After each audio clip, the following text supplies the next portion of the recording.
Hi, Joe Warwick here. And so I'm diving in to share with you today how I move through the process of the ride. Now, I recently got very sick.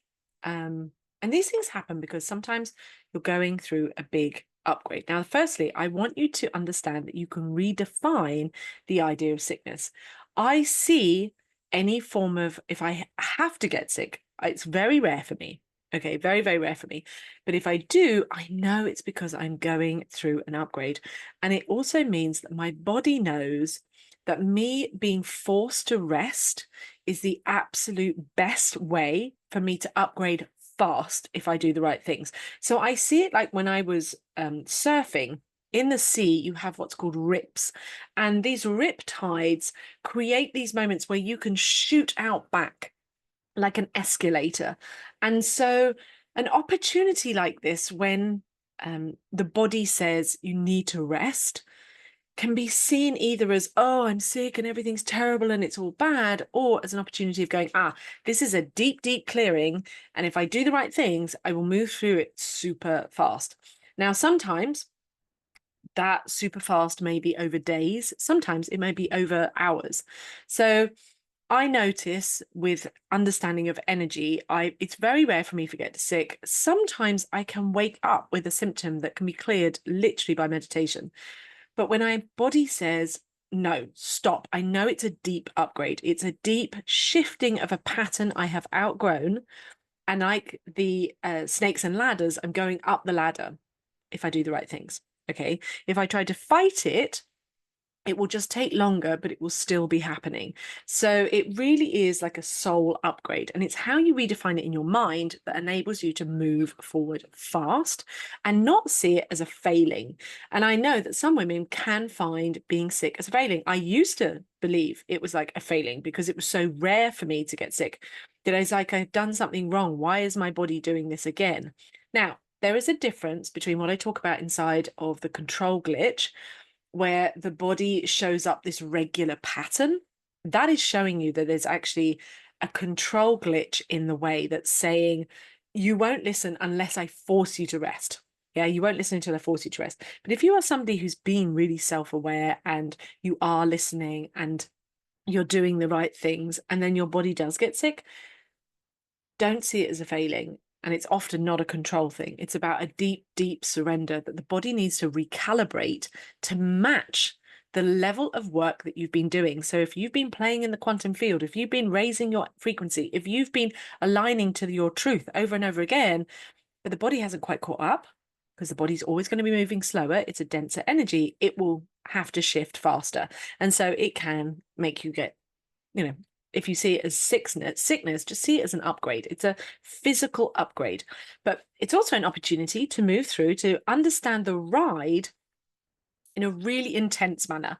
And that's why I wanted to walk you through my process, because it super highlights how the ride works, what I'm doing through the processes, so that you understand that how the ride works on a normal basis.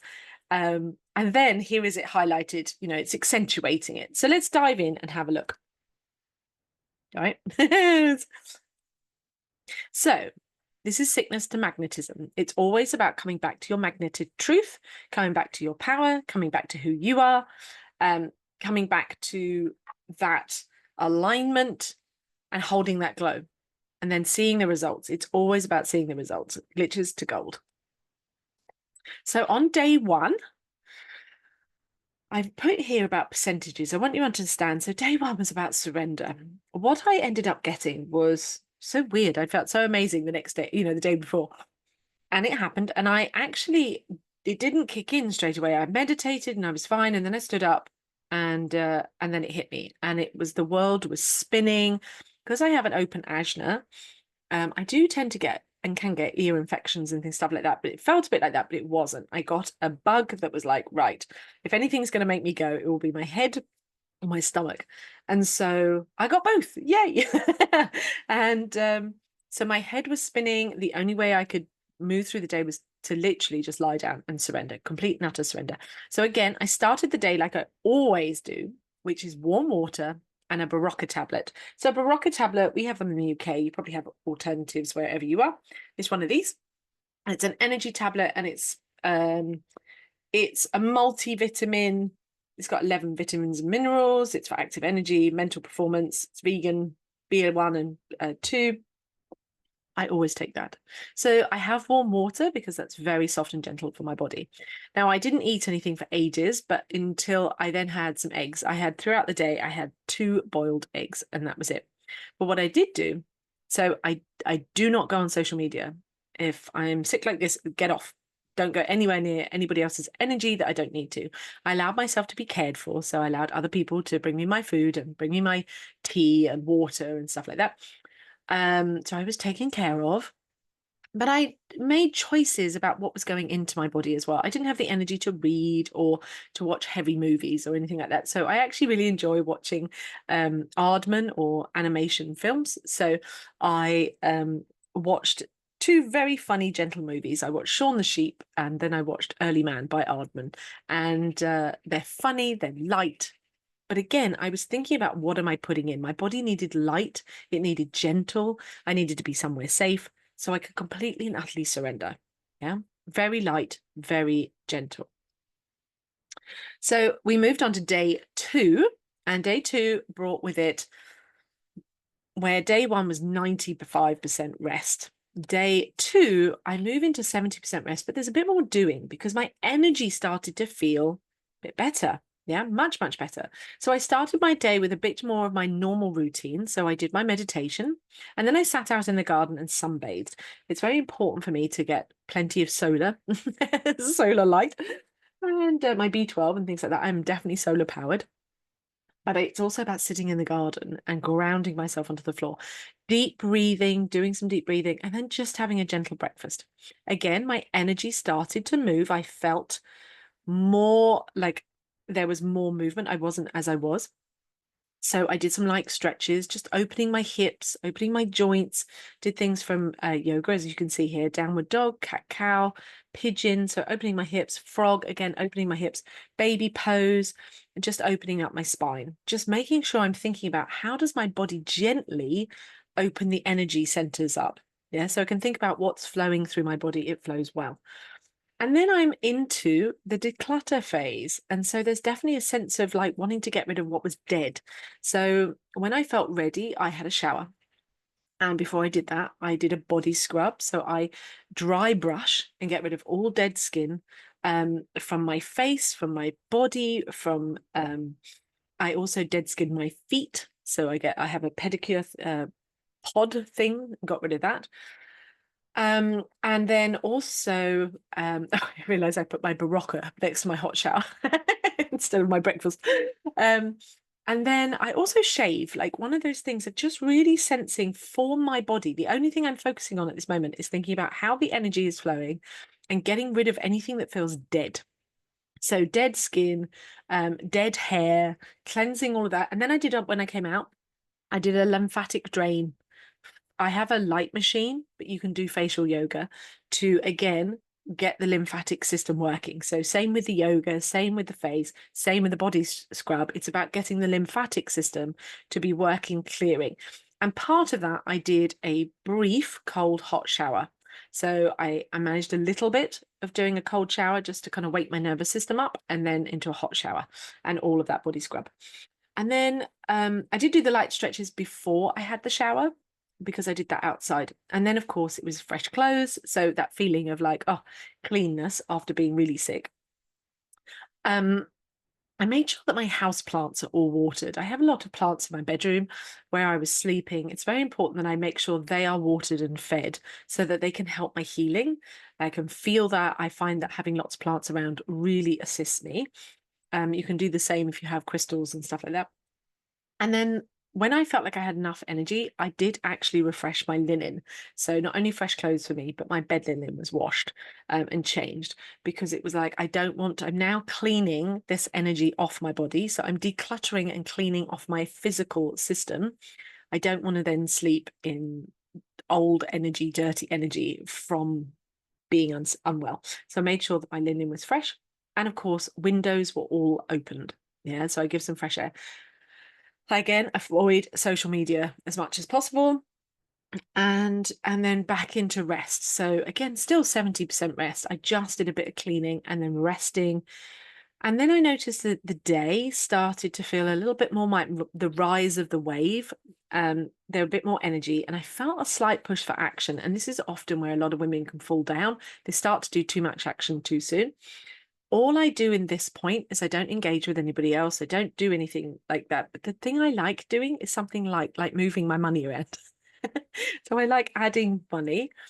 And when I talk about in the ride about the adding, it actually feels really good to me to add money to investments or saving or crypto or something that I'm doing like that. So for me, that was just like I felt like I had done something and let my money work for me. Yeah. So, but you don't have to do any of that. It was just simply when I felt a slight push later in the day, I was like, I think I want to kind of move stuff around a little, but it was like very gentle, very light. So day 3, then was definitely feeling much better. I was definitely on the heading up, but you can still see it's 60% rest to 40% doing. So again, I started my day in the same way. So I started with my sunbathing, my meditation first, my deep breathing. I go in the garden, I have the sunshine, I have my drink, I have my Barocca, I have a coffee as well. Pardon me. And then I have my stretches. I felt ready then to actually have some breakfast. Um, and as I sat there, I know when I'm then in the shift of the next part that needs to happen, where I've cared and cleansed my body. I now felt what I feel like is a slight frustration and desire to see results. So I give myself plenty of time to sit around in the sun and do those stretches and do everything. But my body still feels like, oh, I want to, oh, why isn't it here yet? Why hasn't it turned up yet? Feeling, that's what it feels like to me. And that is the key sign when I'm looking outside of myself to want to see the results. And again, this is where women can fall down every time. I'm finding that desire, that pull to want to look at where are the results coming in? How is it showing up? Yeah. Is that I know that this is time to clean my space. So I'm now well enough to clean my physical space. That means clearing, the house, hoovering, general cleaning. It's not about deep cleaning. It's just general cleaning. And again, opening up all the windows, getting some real physical activity going. So for this, it's also, I'm cleaning my physical space, making sure everything's dusted and hoovered and things like that. Everything's tidied up, that sort of action. Now it's enough exercise as well. So I'm answering 2 things. I'm doing a decluttering that's external to me. And then I am also doing enough exercise to get the energy moving through my body. So that frustration energy is energy that's bubbled up until I feel slightly sweaty. So I'm giving myself a little bit of exercise. That's when I know, right, now it's time to have a shower. Okay, so then I go through that whole process again. I have the shower, and this time I did cold and hot shower. I did a bit more of cold, washing my hair, doing everything like that. And then to this day was the day that I then started to do things like I did my eyebrows. I plucked my eyebrows, did my eyebrows, do my nails. I pluck any stray hairs. So it's a little bit more detailed. I also did again my lymphatic drain with the light machine. You can do that. And then I rest again, and that's it. So that's that for the day. Again, I avoid social until I then feel like, oh, later I start to feel more energy again. So I start wanting to do, and I know that this is a real important moment not to do work or anything else. So I then do something I really enjoy. So I create, and usually this is when I cook.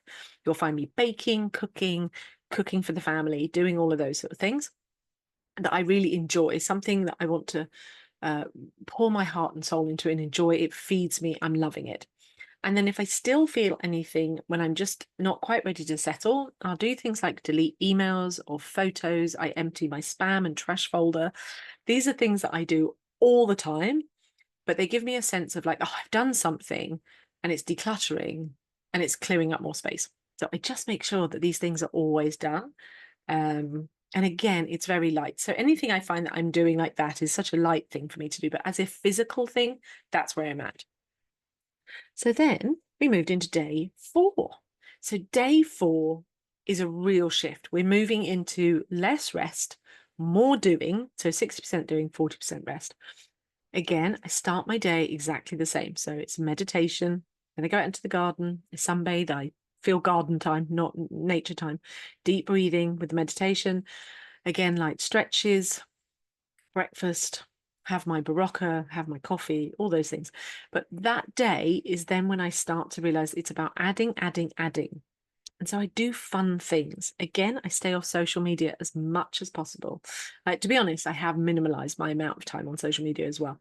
I've come to realize that social media can feel very much like I don't read the papers because, again, I feel that feeds my brain things that I don't, a negative energy. And I feel that social media does the same. So I really limit the amount of time. And you will be amazed. You always find out about things. You don't have to be fed all the time watching the news and all of that. So really choose about what I'm putting in my brain, my energy field. So on day 4, this is when I really think to look at doing things I enjoy that feed me. And I am likely to dress up more. So after my shower, I will dress up. I will wear more makeup. I don't wear a lot, but I definitely, this is when you'll see me put my mascara on and blusher and lipstick. I will wear nicer clothes, so I'll get out of my sort of slobby clothes. And I start to do fun things. I'm not cold water swimming. I did not cold water swim this day. Instead, I spoke to girlfriends. I had phone calls. I actually had to go out this day and do a talk, but it was super fun. I saw girlfriends. I had a coffee, but I opted to do the one thing that I absolutely love, which is driving. So I actually had a day's adventure. I get out and about. So this time I had to go up to Norfolk, but it was a day adventure, but other times I would be known to go off to the National Trust, go and find a nice place, go out for coffee, connect with friends. It's very much about having real life and real connections, but things that feed me, things that are joyful. It's not always with people. Usually it's, it's having some sort of adventure or new that feeds me.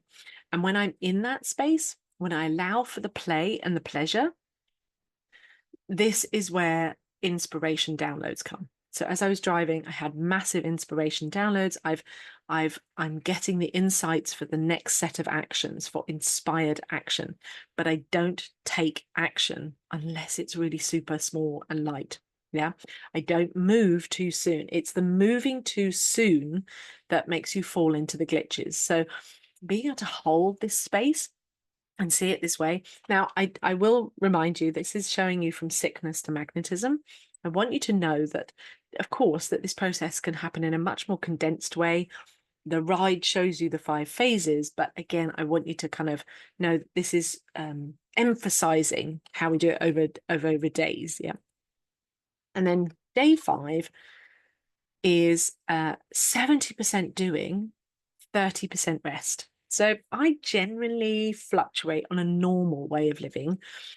I will fluctuate between 70, 30 to 60, 40 is kind of my level of rest. I have a lot more rest than most people as a projector, but but I see my doing as things that are pleasurable and uplifting and energizing. And then the kind of amount of time that I give to my work or my creations or my connections, that for me is the kind of bits I really feel like the doing is. So again, I started my day, meditation, garden time, whether there's sun or not, garden time, deep breathing, that was also done together, stretches, breakfast, my barocca, my coffee, breakfast, etc. And then I went cold water swimming. So that's the biggest shift. So once I really feel like I'm back in my space, I've had cold showers, but now I'm back in cold water swimming. So I was back in the sea and I did my sunbathing on the beach afterwards. And sometimes I add those together. So I might go cold water swimming first, sunbathe and meditate on the beach, and do my deep breathing there, and I'll stretch there and do it all combined together. But the biggest shift that's really started to happen there, so I've given myself pleasure, I've given myself nurturing, I've given myself alignment, my energy is up, yeah? Now my energy feels like it's excited and ready to take action. This is when the wave has absolutely come to just before the crest, and you're ready to now paddle with the wave and take the action. And it feels like it's pleasure. Yeah, for a new forward moment and growth. This is when I take creation and inspired action and flow. And that's where I am. I am recording this on day 5. day 5, this is the energy I have to then share with the world, to do what I'm doing. Yeah, that I've ridden the right wave at the correct time, and I've made sure that I'm not acting too soon. It's the too soon that where we fall down. Now, I know that you can have a different setup with lives with children, and maybe you've got a business, you have your a job, etc. But these patterns you can always be aware of, and some things, yeah, you might be more responsible to somebody else's time, but really it's about setting boundaries. It's always been about setting boundaries, about how well you can be present to understanding your waves and rhythms of energy and magnetism, and about the perfect alignment of when you are ready to do work and when you're meant to be resting, the ebb and flow of when you're receiving and magnetic and surrendering, and when you are in action mode. And so much of the women that I've worked with over the years is because they are constantly doing, and they terrified of actually allowing the rest, the space, the pleasure, the holding of that light energy that allows them to feed and expand so that it can hold more, be more. When we shed that deep conditioning, that's when we really sift into our success. And I know from this place, I have received an incredible inspiration of something you'll soon see, that I will be expanding and growing, that has been downloading for a while. And I'm, through my sickness, being forced to really sit with it gave me the opportunity to then go, I was meant to see that. That's the inspiration. That was the upgrade. That was my body getting in alignment with my future self, who I've already embodied energetically, who's already there, but my body hadn't quite caught up. And now it's like, but don't rush with that inspiration too soon. It's an unfolding. It's an unfolding, but it's being comfortable with the power, with the holding the glow, with the movement, with the flow, with the overflow. So I hope that's helped, showing you my process. As I said, it is accentuated. It is showing you what happens when there is a big upgrade process from sickness to magnetism. But hopefully it will give you more insight and understanding of the ride and the different phases of decluttering and the rise of the wave. Now, to go into this in more detail, it is absolutely designed to go the next step into the success shift. And that is where we really truly alchemize the glitches. But more importantly, you should shift into your success flow and being able to hold it, using it, expanding with it, understanding how that grows and grows and grows with you. And that is available for you. So I hope you've enjoyed all this, and I hope it gives you the deeper knowledge and understanding of the process.